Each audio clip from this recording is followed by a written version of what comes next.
ہماری یہ دنیا اپنے اندر ایسے انوکھے اور پوشیدہ رازوں کا مجموعہ سمیٹے ہوئے ہے جس کی تلاش ہر روز انسان کو اپنی جانب کھینچتی ہے۔ پوشیدہ رازوں میں جو راز انسان کی نظروں میں آئے انہوں نے تو انسانوں کو حیرت میں ڈال دیا۔ جن رازوں کو آج کی ہیوی ٹیکنالوجی سمجھنے سے بھی قاصر ہے، انہی رازوں کو اللہ رب العزت نے اپنے پیغمبروں پر ظاہر فرما دیا۔ حنوک کتاب جس میں دنیا کے بارے میں کچھ الگ ہی طریقے سے لکھا گیا ہے، حنوک کی کتاب جس میں دنیا کے بارے میں یہ بتایا گیا ہے کہ ان پیغمبروں میں جن انبیاء کو سب سے زیادہ علم عطا ہوا ان میں حضرت ادریس کا ذکر بھی سر فہرست ہے۔ ہمارا آج کا موضوع حضرت ادریس کے دریافت ہونے والے صحیفے یا دا بک آف ایونک ہوگا جس میں تاریخ کو الگ طریقے سے لکھا گیا ہے۔ 1946 میں فلسطین کے علاقے غرب اردن میں چرواہوں کا گروہ بکری چروانے میں مصروف تھا۔ بکریوں کی تعداد زیادہ ہونے کی وجہ سے جب چرواہا ہر بکری کے پاس نہیں پہنچ پاتا تو اکثر یہ بکری کا واپس اپنی حدود میں رکھنے کے لیے پتھر کا استعمال کرتے ہیں۔ بکری اپنے آتا پتھر دیکھنے کے بعد مالک کا اشارہ سمجھے واپس آ جاتی ہے۔ غرب کے ان چرواہوں نے بکری چرانے کے لیے جو جگہ مختص کی تھی وہ قمران تہذیب کا علاقہ ہے، جب لمبی اور خوفناک غاروں کا جال بچھائے ہوئے تھے۔ ان چرواہوں نے غاروں کے اندر پتھر پھینکنا شروع کر دیے۔ انہی میں سے جب ایک لمبی غار کے اندر چرواہے نے پتھر پھینکا تو ایک تیز آواز چرواہے کے کانوں سے ٹکرائی۔ اس آواز نے اسے ایسا محسوس کروایا کہ میرا یہ پتھر کسی مٹی کے برتن پر پڑا ہے اور وہ ٹوٹ گیا ہے۔ ان چرواہوں کی حیرت اور ہرس انہیں اس غار کے اندر لے گیا۔ ان چرواہوں کے غار میں داخل ہوتے ہی ان کی نگاہیں مٹی کے ان بڑے بڑے مٹکوں پر ٹکی جو غار کے اندر ترتیب سے رکھے گئے تھے۔ مٹکوں کے اندر چھان بین کرنے پر پتہ چلا کہ ان مٹکوں کے اندر چمڑے اور کاغذوں پر لکھی ہوئی وہ تحریریں ہیں جنہیں لکھے شاید ہزاروں برس بیت چکے ہیں۔ چرواہوں کے غار سے باہر آتے ہی یہ خبر دوسرے ممالک تک بھی پھیلتی چلی گئی۔ آرکیالوجسٹ کی ایک ٹیم جب ان علاقوں میں پہنچی تو انہوں نے ان علاقوں کی چھان بین کرتے ہوئے مزید 900 قدیم لکھی گئی تہتیوں کو دریافت کر لیا جنہیں بک آف ایونک کا نام دیا جاتا ہے۔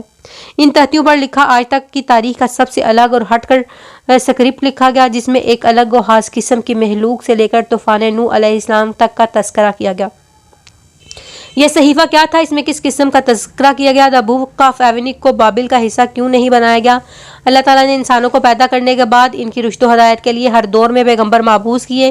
ان پیغمبروں کی تعداد کم و بیش 1,24,000 بتلائی جاتی ہے، جن میں کچھ پیغمبروں کا ذکر تو قرآن و حدیث میں موجود ہے مگر کچھ کا تذکرہ تاریخ میں خاموش ہے۔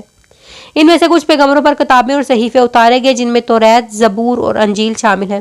ان کو آج بائبل کے نام سے ایک جگہ اکٹھا کر دیا گیا جس میں اللہ کے فرمان، پیغمبروں کے اقوال اور مناجات و تاریخی واقعات حالات کو ایک جگہ اکٹھا کر دیا گیا۔ مگر ان میں ایک ایسی آسمانی کتاب جس میں حیرت انگیز اور پرسرار باتیں جو شاید دنیا کی کسی اور کتاب میں نہیں ملتی، اس کتاب کی انہی تحریر کو دیکھتے ہوئے علماء نے اسے بابل کی کتاب سے جدا کر دیا۔ یہ وہ کتاب ہے جسے کتاب حنوک یا بک آف ایونک کہا جاتا ہے۔ حضرت ادریس علیہ السلام جن کا ذکر اسلام میں موجود ہے انہیں دوسرے حنوک کے نام سے بھی یاد کیا جاتا ہے۔ دا بک آف ایونک کی کتاب حضرت ادریس علیہ السلام پر اتاری گئی۔ حضرت ادریس کا انبیاء علیہ السلام میں تیسرا نمبر ہے جو حضرت ادریس کے زمانہ حضرت آدم و حضرت شیت علیہ السلام کے بعد کا زمانہ تھا۔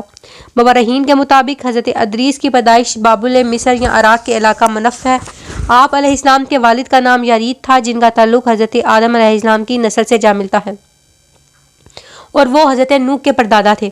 ہزاروں سال پرانی ملنے والی تختوں نے حنوک کو ایک عظیم بادشاہ کے نام سے کندہ کیا اور انہی بادشاہوں نے سب سے پہلے لکھنے پڑھنے کا طریقہ ایجاد کیا۔ ایونک کتاب نے تاریخ کو مختلف طریقے پر بیان کیا جس نے بالکل الگ لکھا۔ ایونک کہتی ہے خدا نے ویچر یعنی فولین انجرز کو زمین پر گرایا تھا جو سردار شامیاز کی سربراہی میں تھی، جس سے ہزاروں سال بیت گئے۔ اس کے اترنے کا مقام کوہ ہرمن کا پہاڑ تھا اور اس کی فوج میں 199 سپاہی شامل تھے۔ یہ گروہ اس مشن کے ساتھ زمین پر اترا کہ ہم انسانوں کی بیٹیوں کے ساتھ زمین پر جنسی تعلقات قائم کریں گے۔ یہ ویچر دراصل خدا کے فرشتے تھے جنہیں انسانوں کی نگرانی کے لیے بھیجا گیا تھا مگر وقت گزرنے کی رفتار نے انہیں زمین پر رہنے والی عورتوں کے عشق میں مبتلا کر دیا۔ اس مخلوق کے جنسی تعلقات بڑھنے کی وجہ سے نیفلیم یعنی چائنٹس پیدا ہوئے جو دیکھنے میں بالکل الگ اور عجیب و غریب مخلوق تھی۔ اس مخلوق نے روئے زمین پر وہ تباہی پھیلائی جس کی مثال نہیں ملتی۔ اس مخلوق کے ظلم کو روکنے کے لیے حضرت ادریس علیہ السلام کو ہی مبعوث کیا گیا مگر اس درندہ صفت مخلوق نے قتل و غارت کی اور انسانوں میں فتنہ و فساد اور قتل و غارت کے گر سکھائے جس کی مثال عزازیل نے انسانوں کو تلوار، خنجر اور ہتھیار بنانا سکھایا، انسان کو زیورات بنانا، سنوارنا اور آنکھیں بنانا سکھایا۔ شامیاز نے جادو کا سبق سکھایا، امروز نے لوگوں کو جادو کرنا سکھایا۔ ان لوگوں کو ظلم و بربریت بڑھتی گئی تو خداوند کریم نے 4 فرشتے میکائیل، یورائیل، رافائیل اور کبرائیل کو زمین پر بھیجا۔ ان فرشتوں کی ڈیوٹی باغی فرشتوں اور نیفولین کو سزا دینا تھی۔ ان ویچر کو ختم کرنا بھی انہی کی ذمہ داری تھی جنہوں نے عورتوں کے ساتھ ناجائز تعلقات قائم کیے تھے۔ ان ویچروں کو پکڑ کر فرشتوں نے زمین کے اندر قید کر دیا جو تا قیامت قید رہیں گے۔ ایون کتاب کے مطابق حضرت ادریس کو اللہ نے زمین کے اندر جانے کی اور فرشتوں کے پروں پر سفر کرنے کی طاقت دی تھی۔ اونچائی پر جا کر زمین اور پہاڑ کو دیکھا کرتے تھے۔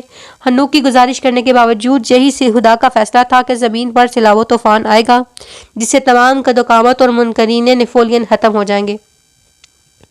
اس طوفان کا وقت حضرت ادریس کے پوتے حضرت نوح علیہ السلام کے دور میں پیش آیا۔ یہ طوفان تمام دیو اور نیفولین کو بہا کر لے گیا۔ جس کے بعد آگے انسانوں کی نسل بڑھی۔ یہ وہی لوگ تھے جنہوں نے اللہ کے حکم سے حضرت نوح علیہ السلام کی کشتی میں سوار کر لیا گیا۔ اسلامی عقائد کے مطابق فرشتے اللہ کی نافرمانی نہیں کرتے، لیکن سوال یہ اٹھتا ہے کہ فولین اینجلز جو خدا کے فرشتے تھے وہ نافرمان کیسے ہو گئے؟